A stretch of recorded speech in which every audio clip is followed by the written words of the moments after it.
Welcome to LOA Today. I'm Walt Thiessen here with Yona June Thiessen and Louis D'Souza. Today is Monday, June the 8th, 2020, 4 p.m. New York time, and wherever you are in the world, thank you for joining us for another episode of LOA Today, your daily dose of happy. And I'm very happy because I have a couple things that I'm celebrating. First of all, I have a new microphone.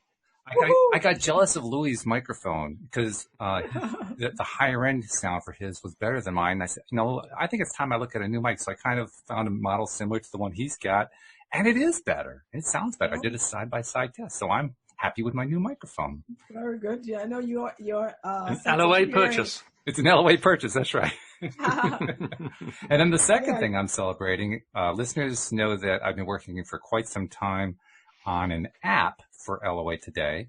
And there was one major issue I was still working on that I couldn't quite get. I'd been working on it for about almost 2 weeks. Well, the good news is I finally figured it out over the weekend. And awesome. Louis, like I was just telling you, I had a very unusual reaction, Yona, when I had the breakthrough, when I discovered what it took to make it work. I thought I was going to feel relief or maybe joy. What I felt was shock. Like, no, that can't be it, can it? Really? I could not believe it was actually functioning the way it was supposed to. I kept pushing the buttons just to keep doing it over and over again. Well, that's good. That's good. So then after the shock, there came the joy and the celebration. Well, I made it a point to celebrate. Yeah. Okay. Yeah. Because you have to, right? I mean, that's that's really, really important to celebrate breakthroughs. And I actually, you're going to laugh at this, Yona. I actually startled Louise. See, I told you were going to laugh at it. Because I went in to tell her about it. She was busy doing something, so I waited for her. And then when I got her attention, I threw my arms up in the air and I said, yes! And she practically jumped out of the chair. Hopefully none of the cats were around because they would have been. Actually, there was a cat in her lap at the time. Yes. Oh. But no animals were harmed in the process of celebrating this wonderful thing. Right. So no, it worked out just fine. Talking about animals, had a knock on my door just now, a couple of minutes ago, and opened the door, see the stranger standing there. I say, hi. He says, is this yours? So my wife lost her purse with all of her money and cards and all the rest of it in. Wow. And he brought it and handed it to me, and I said, yeah, that's it. And he said, well, I found it on the path, but it looks like it's been chewed up by foxes. Oh my gosh. So what happened is foxes came into the house, broke open a backpack, stole the wallet. Oh my goodness. Oh my gosh. They want to go shopping. Yes, they did. They wanted to order on Amazon. But they didn't understand how to use credit cards, so we got it back. Oh, are you serious? Wow. I'll show it to you. Hang on. That is crazy. I mean, foxes are very clever animals, but I never knew that they wanted to go on shopping spree. To go shopping. I mean, that's new. So if you have a look at the chewed corner there. Oh my goodness, look at that. But the cards are okay? All the cards, all the money, everything is exactly as it was left. Oh my goodness. Wow. Nobody took anything. It was amazing. That is amazing. Yes. They just hadn't developed so many little amazing things happening. It's just unbelievable. Yes, definitely. We had 4 of them in our garden last night, all fighting each other. They think our house is home. It's like a second home to them, and we're not encouraging that in any shape or form. Well, you're high five. That's the thing. They recognize the high vibration. They know where the place is. My wife is a very good gardener, and I don't know if they just like the garden or what, but they are here all the time. You have fruits and vegetables in the garden? Is that what? Fruits, vegetables, everything. Oh, okay. So the girls they're not scared of them? No, nobody's really scared of them. The only time I'm wary of them is when they're in the house and you trap them in the house so that you block the exit, then they could become dangerous. Otherwise, there's pretty much no chance. I like how you calmly say when they're in the house. You have to in the house, and this is no big deal. They are so tame these days, you can almost stroke them. They don't fear humans at all. Oh, wow. Oh, my God. That is crazy. Well, all I can say is you're lucky that the fox has not yet developed the opposable thumb. Otherwise, that money would be gone. No. You're just wondering what the foxes would buy, though. Huh? Yeah, right. We'll have to wait to find out. Chunks of meat or or lollipops or what? I don't know. I mean, I'm having this weird know, thought. right? What if they actually get a hold of your phone and they learn how to use it and they go to Amazon? What do they enter for a delivery address? It's already entered in there. If he has Prime, they just have to click. That's true. That's true. Yeah. Okay. So the shopping foxes. So the address will be Foxley Woods next to us. Foxley Woods. There you go. Yeah. Hole number 3. Oh, that's funny. Good stuff. So, yeah, well, all's well that ends well. You got the money and the cards back, and the fox. Yeah, that's great, because it's a hassle to have to renew all that and cancel everything and all that stuff. Well, she ordered a new wallet already, so that was good because this one's torn to pieces. Right. So, everything just seems to have worked out. And, I got a few stories that we went to. Do you have IKEA over there? Oh, yeah. Yep. Yeah? Yep. So with coronavirus, there's long queues outside and blah, blah, blah. But we just slipped straight in. We had something to return. We managed to slip straight in. And then when we were looking at this long queue to get out, this lady said, "Oh, if you've got smaller items, you can come pay here." Right next to us, right there, the first one. We paid and we went out a little back entrance and we were in the car. It's like, wow, this could have taken 3 hours and we're in and out, Awesome. If not that, something better. If not that, something better. Yes, definitely. Fabulous. And there's about 4 other stories I've got this week, just trying to remember them all. It's just, you really, when you're in the zone and when you're feeling good and when you're knowing things are working for you, it's so fun watching them happen. Mm-hmm. Yeah. That's true. Yeah. The hard thing is just remembering to, write them down so you can share with them. The whole thing that I'm finding fascinating is allowing myself every day to believe that anything is possible. Mm. That stuff that I'm not thinking in the past, I'm not focusing on what is, I'm focusing on what could be. And that is what is changing everything. It's really amazing. Really loving that. That's the challenge. That really is the challenge. The more that we can focus on that. Big challenge. It takes a lot of practice to do that regularly. Yeah. But it takes very clear understanding of the law of attraction and the bigger picture of the law of attraction, the Abraham Hicks teaching of all the different components. Mm-hmm. And then to the degree that you are living it, and I find a great benefit in teaching it, because when you teach it, you have to know it well. So. Absolutely, yeah. You teaching it helps to really cement the concepts into your mind. I've had those experiences. Yeah, it's kind of a way of taking a test without taking a test, because you have to explain to somebody else, and if you don't have it right, forget it. They aren't going to get it. Yeah. Yeah, I read something where they said that you remember, I think, less than 50% of what you read.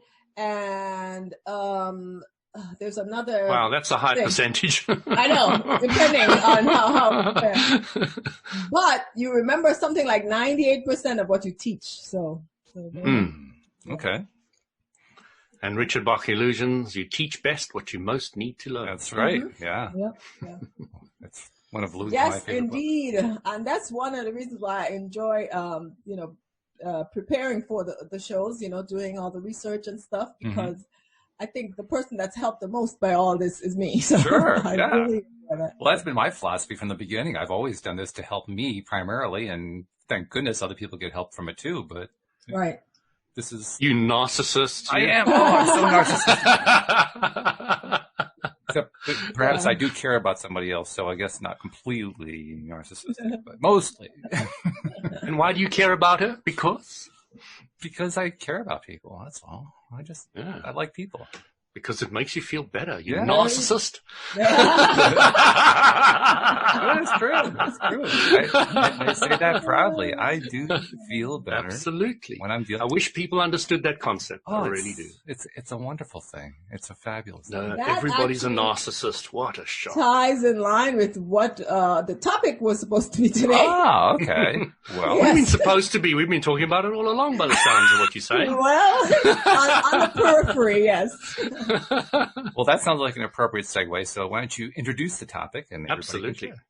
Yes. So I spent this week, researching compassion. And compassion in the law of attraction, the neuroscience of compassion, compassion in Buddhism, because it's one of the religions that emphasize compassion more than any other, I think. And so for them, it's a major part of their practice, and they've always been, have a strong focus on compassion, so much so that when neuroscientists want to study the effect of compassion on the brain, they usually use Buddhist priests who, they have a practice, a meditation practice called compassion, or sometimes referred to in the Western world as loving kindness meditation. So it's a huge part of, how they practice their way of life, essentially. That's an important thing you just said there, I think, that the equivalent in Western culture would be, would you say loving kindness? Loving kindness. Yeah, loving kindness, which is a different meaning from what the origins of compassion originally were. Because the origin, I actually did a lookup on it. The origin of the word is suffer with, right? Which is not really the same thing as loving. So what happens is the Buddhists have a practice, and they have a practice. It's called by some name. They have a name for it. And so when the Westerners discovered it, they thought, that sounds like compassion. Yes, it will call it that, right? Compassion. And then they said, maybe it's not quite compassion. So they now call it loving kindness. But the Buddhists know exactly what they're doing. Oh, I'm not doubting that at all. I just think it's an important distinction because, I'm always interested in high vibe stuff, and love is definitely high vibe. So, for me, I like that. That's a good thing.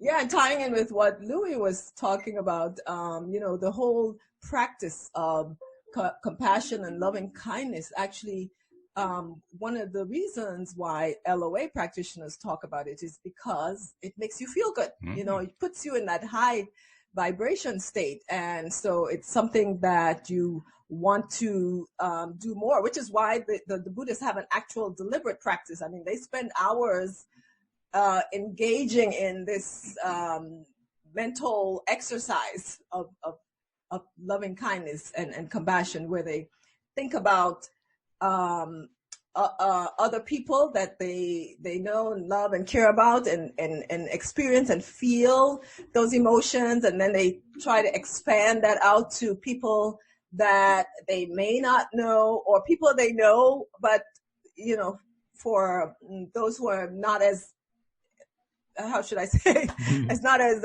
practiced, they to think about their enemies, if you want to call it that, or the people that they might have a difficult relationship with, and try to practice loving kindness, and then try to make that circle as wide as possible, and eventually to incorporate the entire world in their practice. So it's really good. It reminds me of something. It reminds me of something that I saw, I don't remember where exactly, but somewhere on Facebook, one of the LOA groups, somebody had posted something to the effect, how do you manifest when you're feeling depressed or anxious, when you're dealing with anxiety? And my response is, well, I don't. I try to make myself feel better first. And compassion, gratitude or appreciation, any of the various higher vibe places that you can focus your attention on to get to that better feeling place is the thing that I try to do first, and then I focus on what it is that I want. Right, yeah. Because if I try to manifest from a place of depression, forget it. It's not going to work. But if you focus from a place of loving kindness, that's a really high vibe. That's going to give you some good results when you do that. Yes, absolutely. And the thing is that it actually causes changes in your brain. The actual physical structure of your brain changes. These Buddhist priests, their brains are different, wired differently.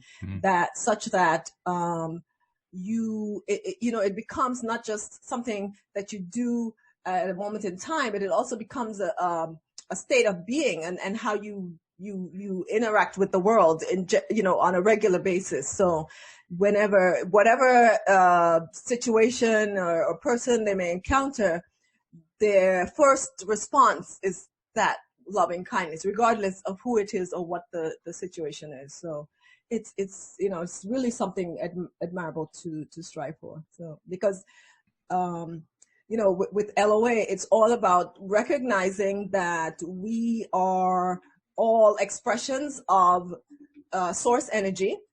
And so loving kindness or compassion is a way for us to dissolve this idea of separate selves and individuals, and to connect with source energy through connecting with other people, and help us to the Buddhists believe it help us to achieve higher consciousness, better insight, more understanding, and elevated awareness. All of that is part of the practice of compassion. Which matches what we know about LOA as it's taught by LOA teachers, because they're talking about getting into that high vibration space. This is the same feeling. It's the same thought. Yeah, and this is definitely one of the ways to do that. So it's really cool. It is cool. Yeah. What I need to ask you, though, what got you onto this topic? Because, I mean, anytime you come up with a topic, you always text it to us over the weekend, and I say to myself, wow, I wonder where that one came from. Where did this one come from? I'm surprised that you ask. It's kind of obvious with what's happening in our world. I thought that the best response right now is one of compassion. Okay. Because one of the things that when it comes to the science of compassion, this is outside of LOA and Buddhism, the neuroscientists, what they have finding is that compassion, of course, helps to upregulate your positive feelings, right? You're happier, your well-being improves, your brain functions better, not to mention, all the other health benefits, like your blood pressure goes down. And, one of the interesting things that they found is that a practice of compassion actually extends the telomeres. And what? The telomeres are these kinds of knobs. If you think about your shoelace and it has like a knob at the end. Yeah. So all of the DNA, the chromosomes in your cells, they have these strands of DNA, and at the ends are the telomeres. Huh.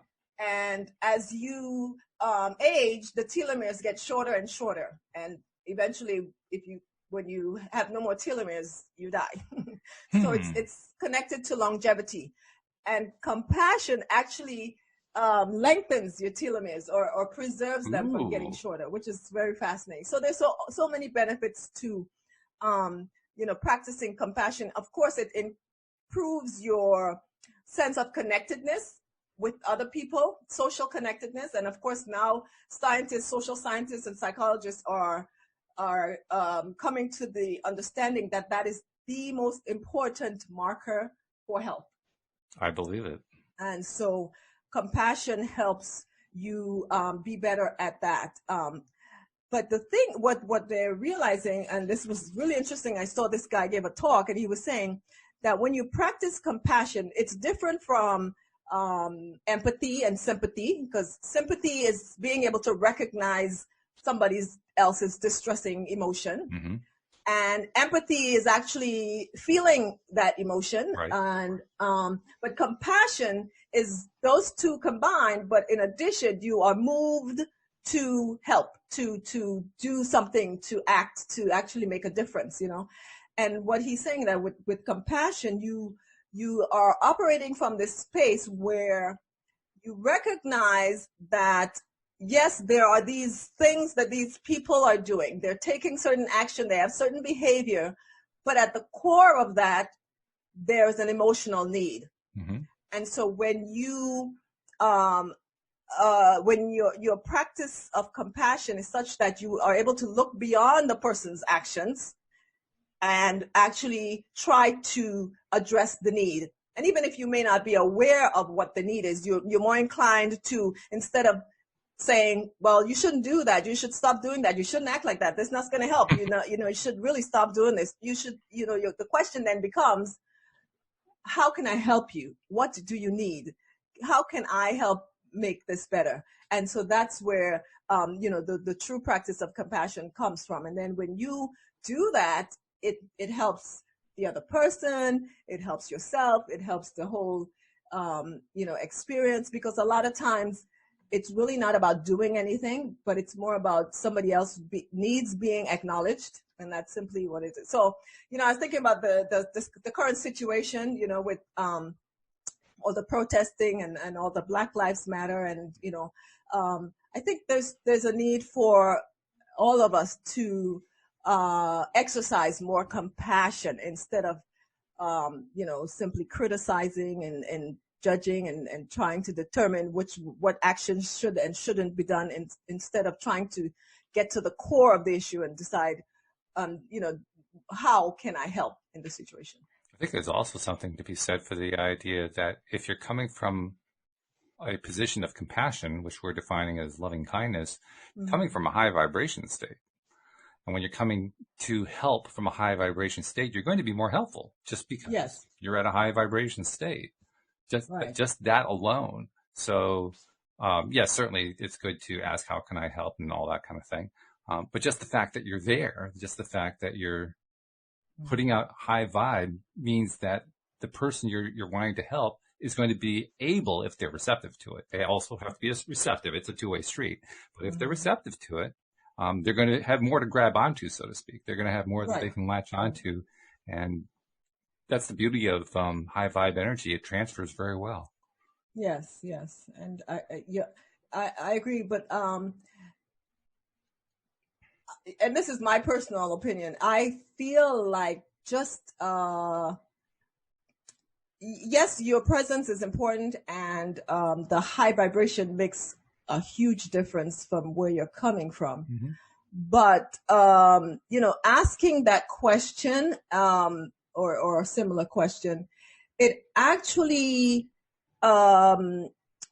it creates a space that wouldn't be there otherwise. Which what question are we referring to? I'm not sure. Oh, how can I help? Or how can I help? Or the many forms of that question. and it doesn't even have to be you asking the person. You could also be asking yourself, right? So it could be an exercise of introspection and contemplation. So you then ask, how can I help? And that could lead to, some amazing discoveries in terms of how you can make a difference. So, yeah. Josie is as often is the case, she is sharing wildly in the live Hi, stream. Josie, Josephine. And she's sharing quite a bit about the work of Gary Zukov. Are you familiar with Zukov? Yes, I'm familiar with Gary Zukov. Yes, the seed of the soul and conscious relationships and all that. Yeah. Okay.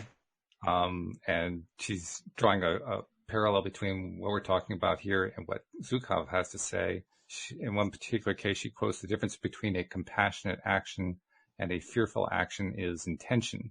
Individuals who are pursuing external power are not interested in their intentions. They do not discriminate between intentions that they think they hold, hidden intentions that they may or may not realize they hold, and the real beneath everything else.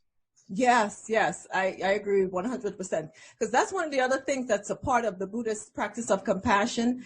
They spend a lot of time contemplating or reflecting on their own biases and personal opinions that may be coloring their opinion of someone else's behavior, right? So before they actually engage in helping physically or literally, they spend time trying to see themselves and see how they may or may not have contributed, or how their attitudes may or may not make things worse, or they really kind of spend time looking at themselves first before, because like you alluded to, you have to make sure that you are coming from that place of high energy first and foremost. Otherwise, even if your actions are great and positive, if they're not coming from a high energy place.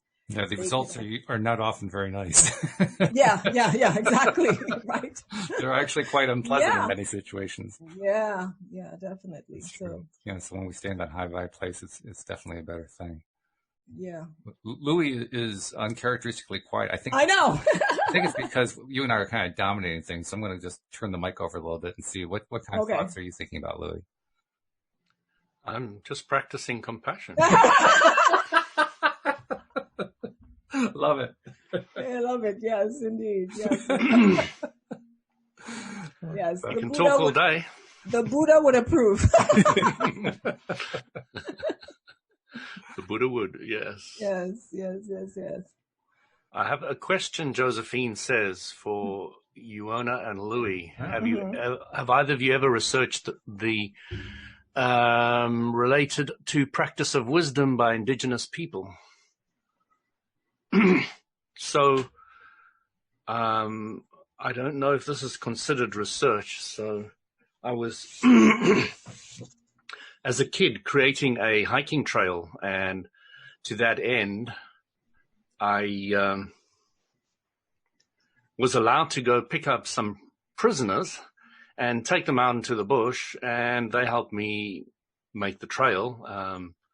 And then I took them back in the evenings with a Land Rover, and I was just a young kid of about 18.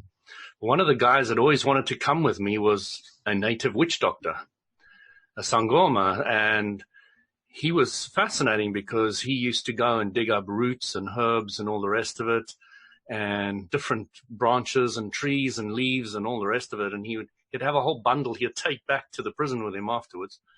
And then one day I was cutting away at some branch for the trail, and it came back and it hit me in the head over here, and it left a huge gash in my head. Ouch. Where it cut it open.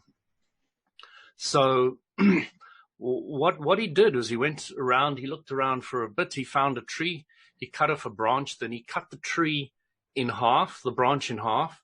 He opened up the branch, he scraped out the different bits and pieces of the inner part of the branch, and he put it on my wound, and it sucked up all the pain. There was a bit of poison that I could feel there as well. It sucked everything up, closed the wound, and I've got no hint of it anymore. Wow. And it was quite a deep, harsh gash. And, I continued the rest of the day, creating the trail, going home, and my dad said, "What was this? What happened?" And I told him, and he said, "Oh, which tree? Because he was a botanical guy, and he knew the name of every tree, and it was the wild apple tree, which he had taken a branch of it, cut it open, and interestingly enough, when he had scraped out that inside, it was gauze-like, and it was almost like you get a bandage." Would be gauze-like, yeah. Mm-hmm. So it allowed it to breathe, but also had the goodness, which was helped with the healing. Right, as well as the skin come back together. After that, I started asking, "What's this for? What's that for?" And I don't know if that answers your question, Josephine, but yeah, that is my little bit of trying to understand the indigenous wisdom of the African people. Well, it's a cool example of it, that's for sure. Yeah. Yeah, my grandmother did some of that, some of those practices which I shunned when I was a child, and much to my chagrin right now. You mentioned that last week. Yeah, but it ties in kind of like what I was talking about just now with the Buddhists, right? And so there are the Native Americans, as well as other Native people who have that sense of that we're all connected to each other in some way.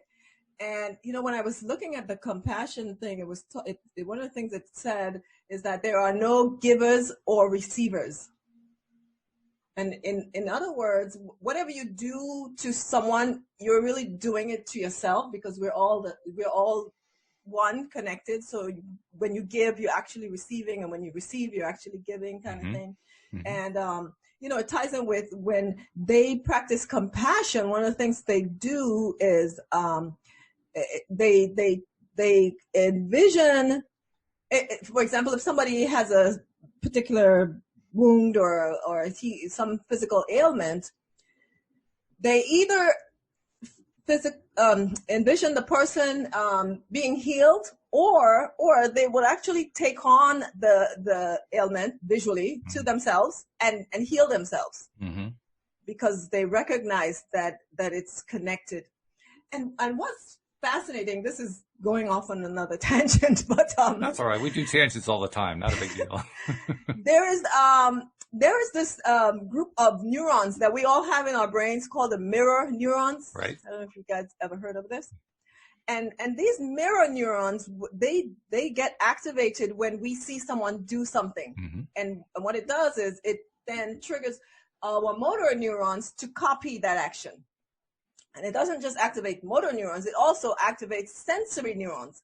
So when you see someone getting, pricked or cut or whatever, the very same neurons that would have been activated in you are activated to an extent, because that whole cycle, that process is modulated by the frontal lobe. And what they found is that the Buddhists, in their practice, they're able to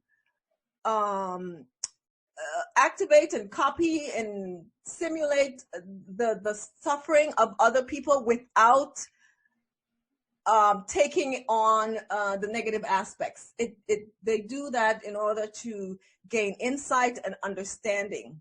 And so to play with contrast. Right. So the more they're able to go there and not be involved in, caught up in it, the better they are at knowing how to respond and all. And so we all have these mirror neurons in our brain. And unfortunately, sometimes we don't have the frontal lobe modulation that is required. So we can sympathize and we can empathize. And so sometimes that feels uncomfortable and painful, and we shun it and we don't want to go near it and we want to have nothing to do with it, as opposed to being able to modulate it such that it does give us insight and compassion, so that we can then reach out. Because one of the things that the mirror neurons do is that it helps us to see the world from other people's point of view, essentially. It's interesting. While you were saying that, I was reflecting back to last week, one of the shows, I don't remember which one, but one of my wonderful co-hosts, I think it may have been Dan Mangina, but I'm not 100% sure. One of my co-hosts said that wisdom is where you have a response that in other circumstances could have been negative, but because there's no charge attached to it anymore, you don't have a negative. Right. Yes. I'm familiar with that quote. Wisdom is having the emotional response, but without the charge or something to that effect. Yes. Yeah. And so, because in fact, Buddhism, the two most important tenets of Buddhism, the two pillars of the faith are compassion and wisdom. And they believe that they go hand in hand, because they believe that compassion gives you wisdom, and then wisdom gives you more compassion. And it's kind of like this evolving circle of increased awareness and enlightenment and higher consciousness. So it's really fascinating. Yeah. And it points to how the process works on a day-to-day basis, which I think is where the great value is. Because, I mean, it's all great to talk about theory, but unless you can practice it, you're dead in the water. You're not getting anywhere. You got to be able to put it into action. Right. Yeah. I think it's one of the reasons why I have no time for politics. And that is because I completely understand each person's perspective. And I say, yeah, you're right from that perspective. Yeah, you're right from that perspective. Where do you go from there? You just say everybody's right, and you just carry on with your own life and do the things you want to move forward, But I think that we have a responsibility to some extent, not to get caught up in politics, certainly not, but to make sure that our attitudes and actions and even words are not reinforcing some of these systems that are harmful and dangerous to our fellow men. I especially. would disagree with you, and I disagree with you from a law of attraction point of view. There is no insertion in an attraction-based universe. Uh-huh. There is no what? Assertion in an attraction-based universe. And what does that mean? That means that everybody who feels attacked, threatened, uncomfortable with what anybody else is saying or doing, it's their problem. Well, I disagree with that wholeheartedly, but That's fine. that's why we're here. Because I think that one of the reasons why we manifested into this physical being is to, to learn, to grow, to help, to show compassion. And those situations where people are being oppressed or hurt, those are the opportunities for us to practice this compassion that we are, that we consider something good and positive, a higher frequency, a higher vibe. We wouldn't have to practice compassion if there were none of these situations existing.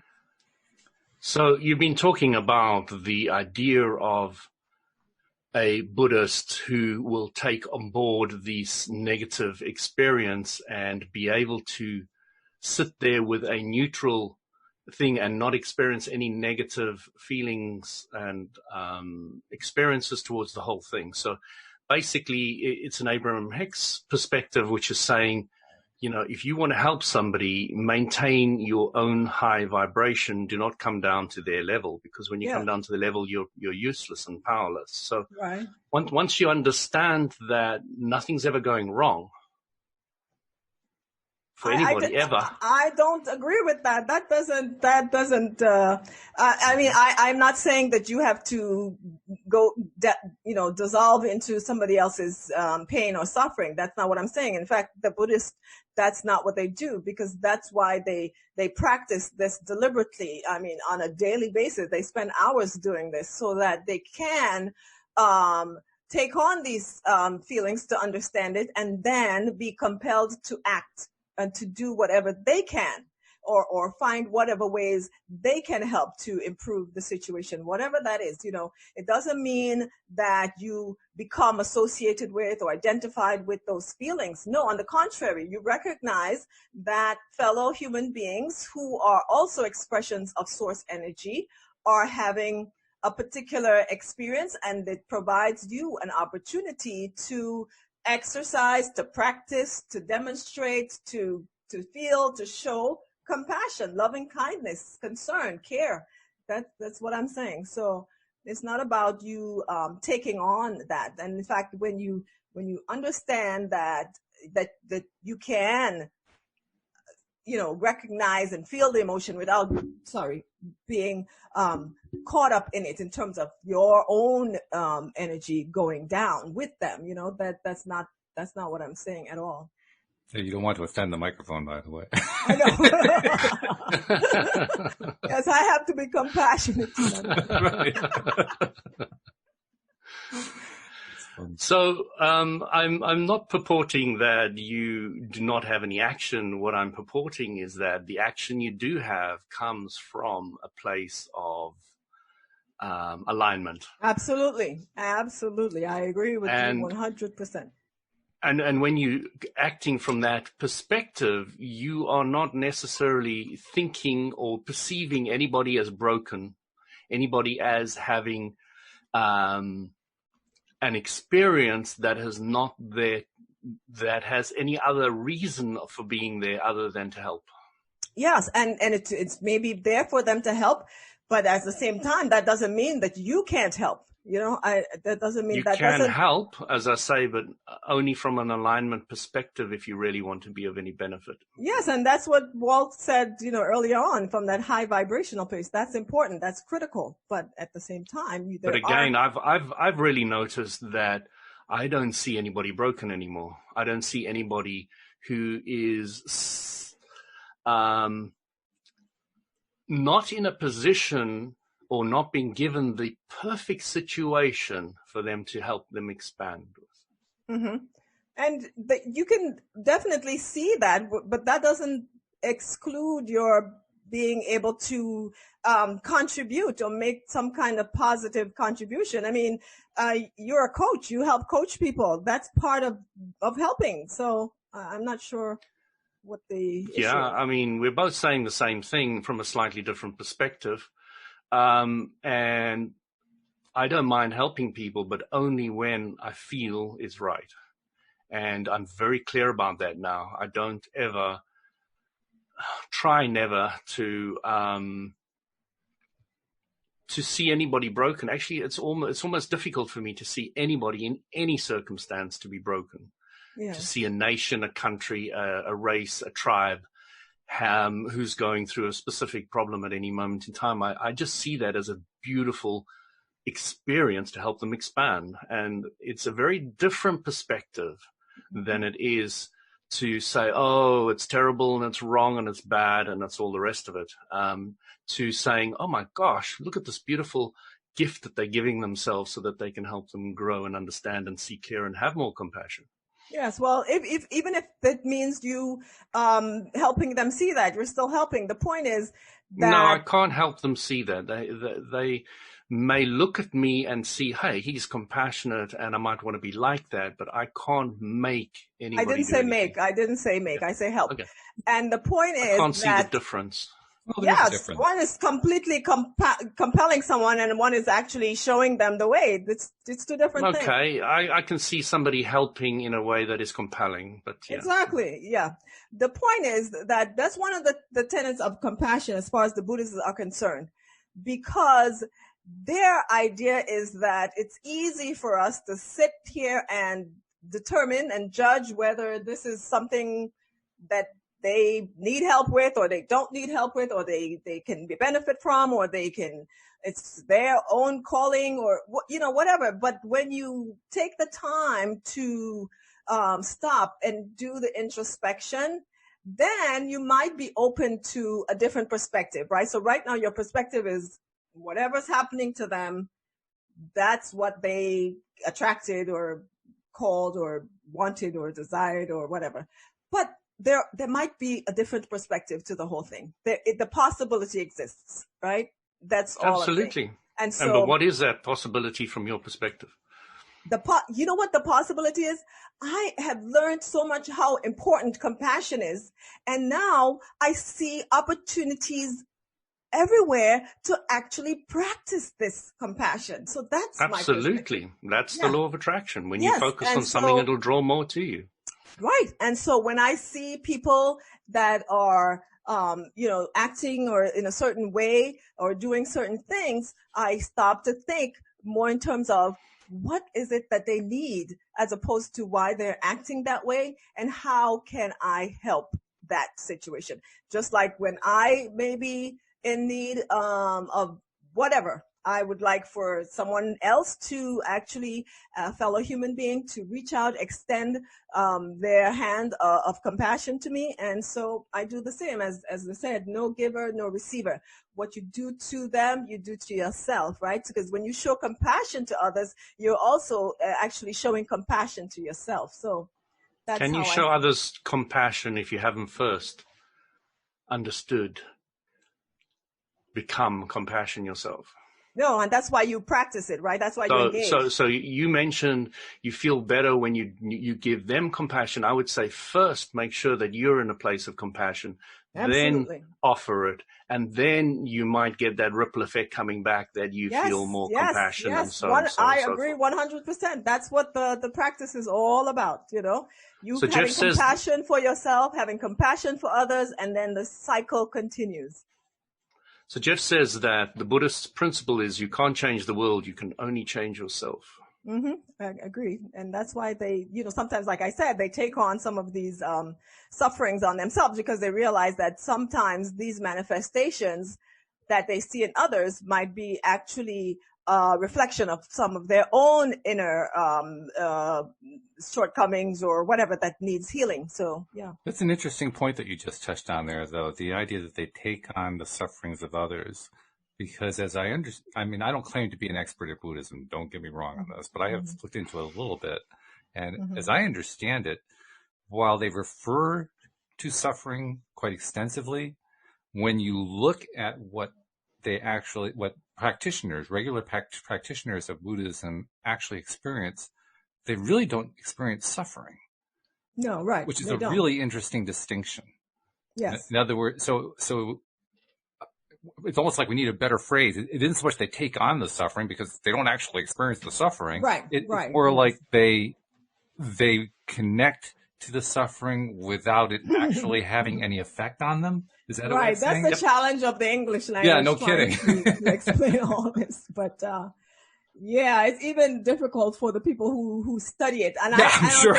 Even Can we please have some clear English here? Thank you very much. Right, because even the Buddhists themselves, they, it's so much a part of their practice that they trying to explain it to someone else who doesn't practice. It's challenging. So, yes, it is. There's something called, and you may know it, Ioana, is chitta. There's 5 passions or something. Mm-hmm. And I think it's a chitta, but there was one that talks about perceiving beauty. Mm-hmm. And I'm surrounded by a lot of individuals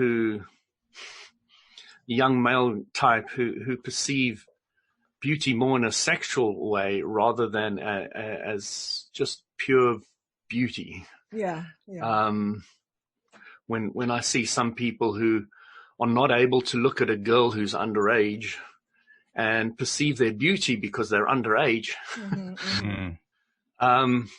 it's quite interesting that people in our language in without Buddhism are not taught to understand that kind of beauty. Yeah. When you can perceive that inner beauty at any age, sex, race, nation, you name it.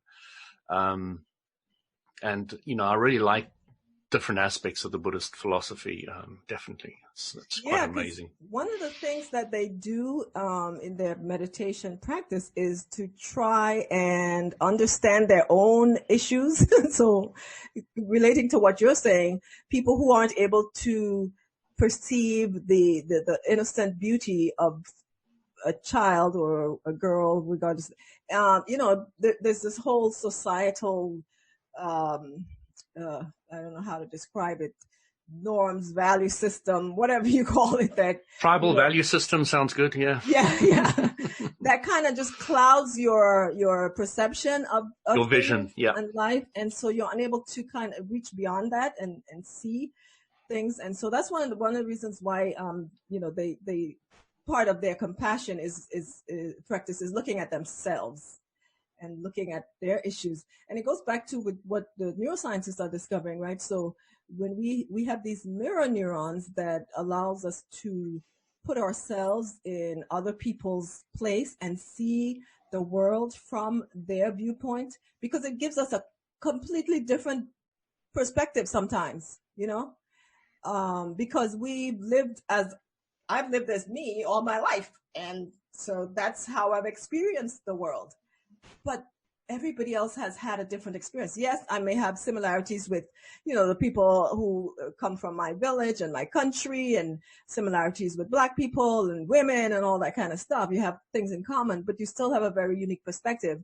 And sometimes it becomes very difficult, more so for some people than others, to really stop and take on the point of view of someone else. It is actually really challenging, but it is a very enlightening practice, and something that it is considered extremely important to enlightenment. That's another really interesting point you're raising there.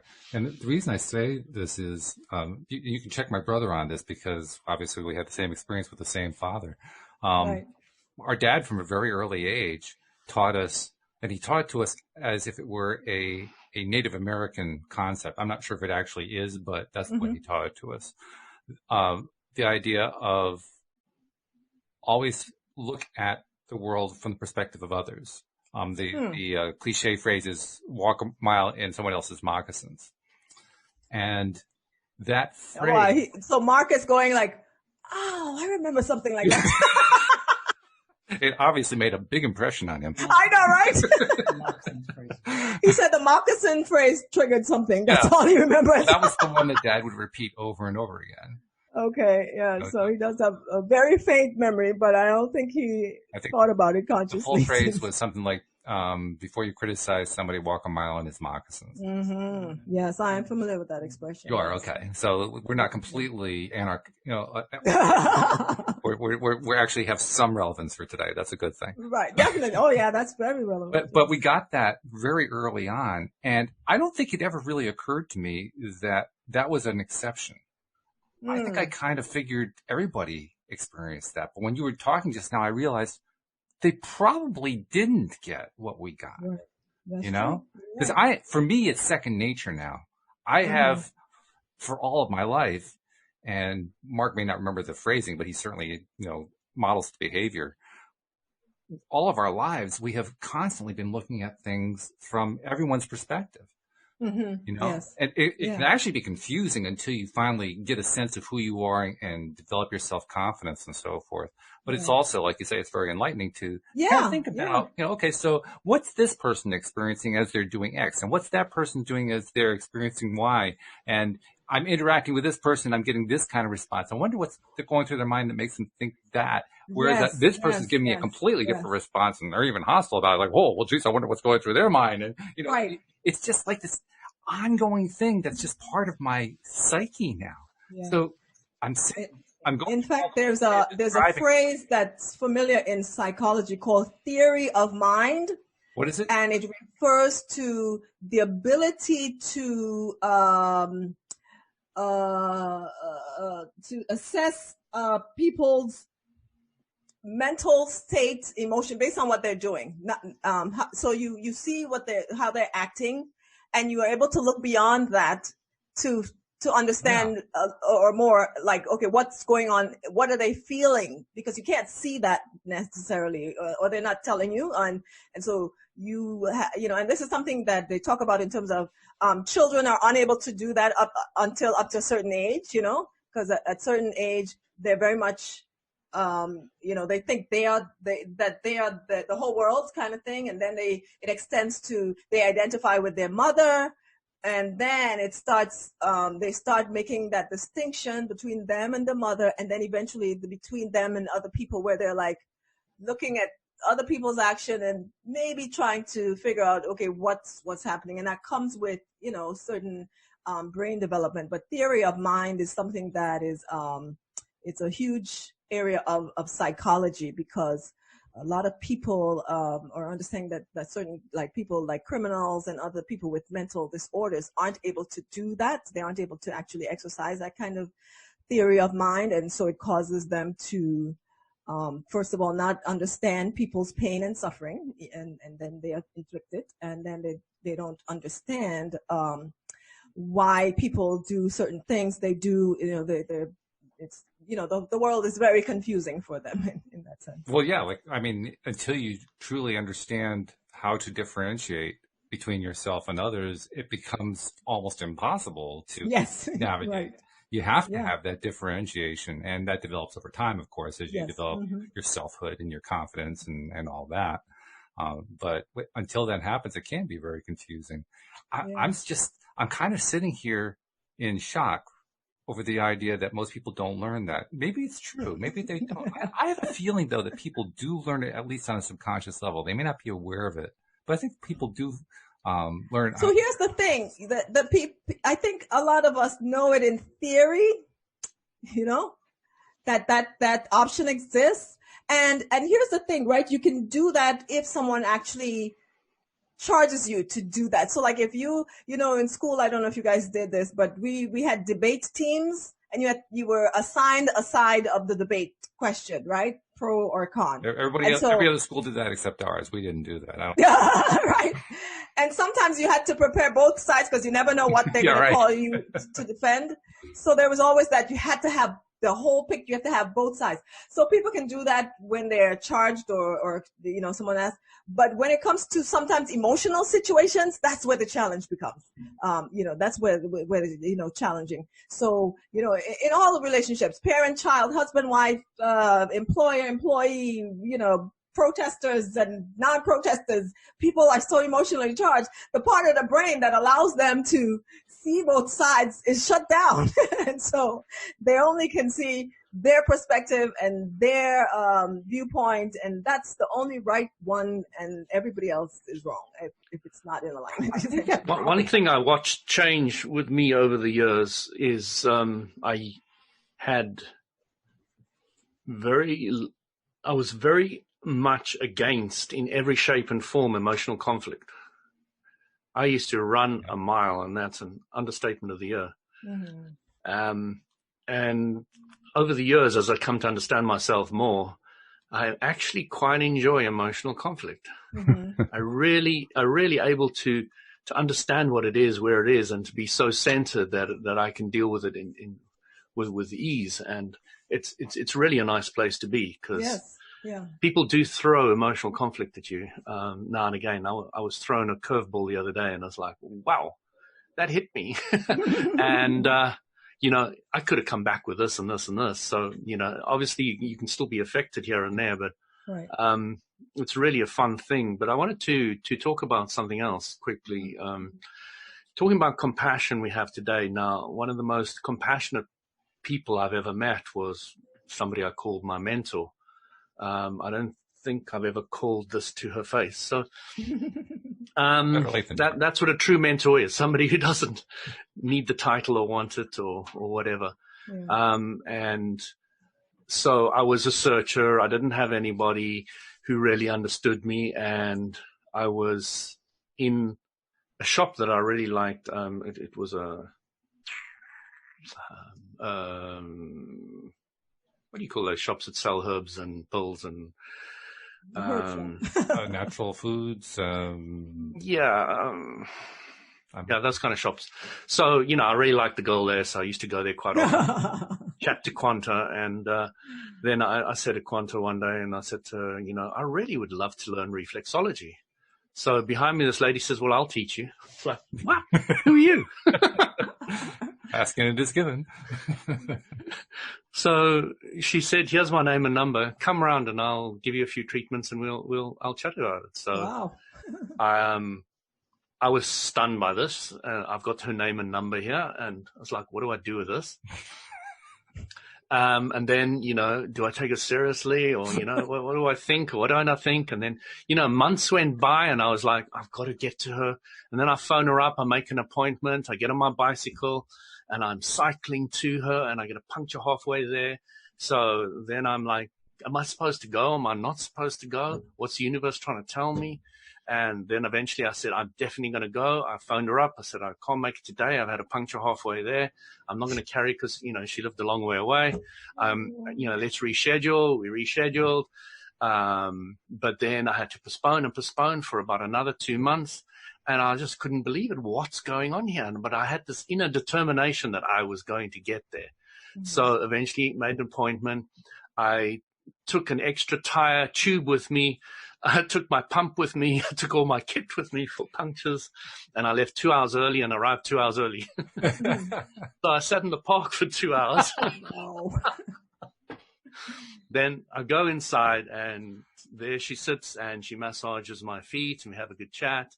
And she says, well, when can you come back if you want to come back? And I said, well, I can come back in a couple of days' time. She said, okay.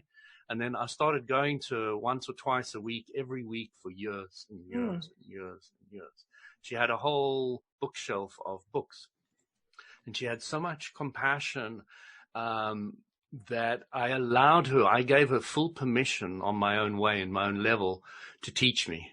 Mm-hmm. So literally when I went to her, it was like getting slapped around naked, hung on the wall. And that's what I felt like as she slowly chiseled away all my walls that I'd built up to protect myself against being this weird kid that nobody understood.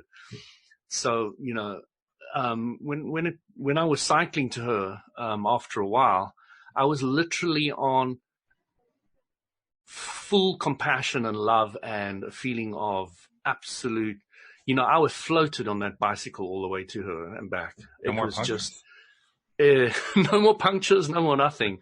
But for an example of somebody who, when that relationship happens between two people where one submits to the other so that they can learn and grow, it is one of the most beautiful experiences you can ever have. Yeah.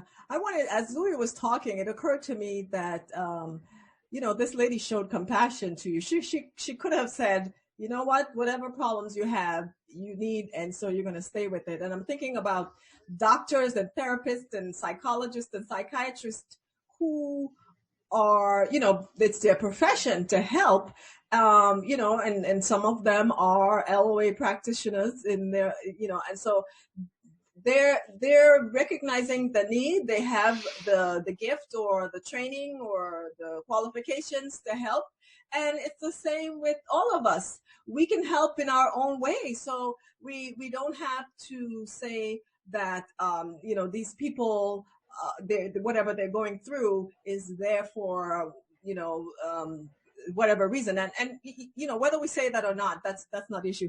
The point is that there's always, the world is filled with opportunities to help. That's why we manifested into this physical universe, so that we can be of help, we can receive help, and we can just make that cycle of high vibration frequency go around, and so there might be, there are going to be opportunities that are going to present themselves to us almost on a daily basis that we can choose to either take advantage of, or we can choose to ignore. But the point is that, compassion is something that is I think, so beneficial to all of us. And so when we see suffering and oppression and whatever else, those are the opportunities to incorporate compassion in our practice.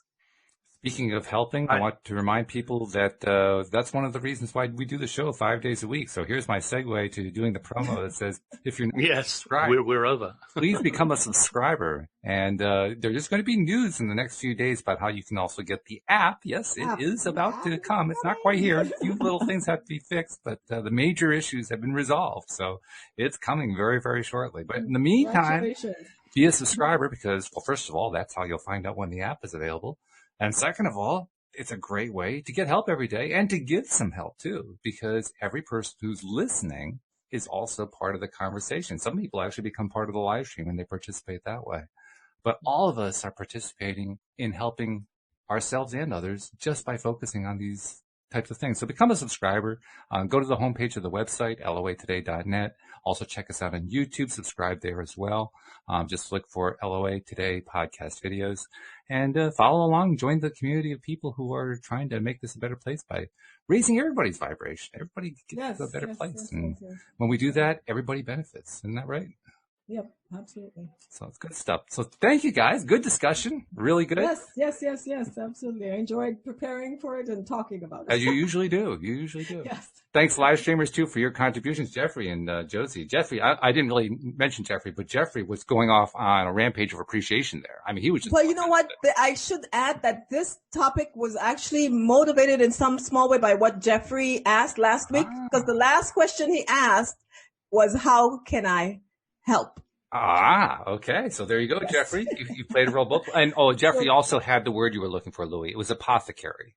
That was... apothecary. Now we've learned something in this story. Well, actually, I've just thought of the word we used. Health food shop. Health food shop. Okay.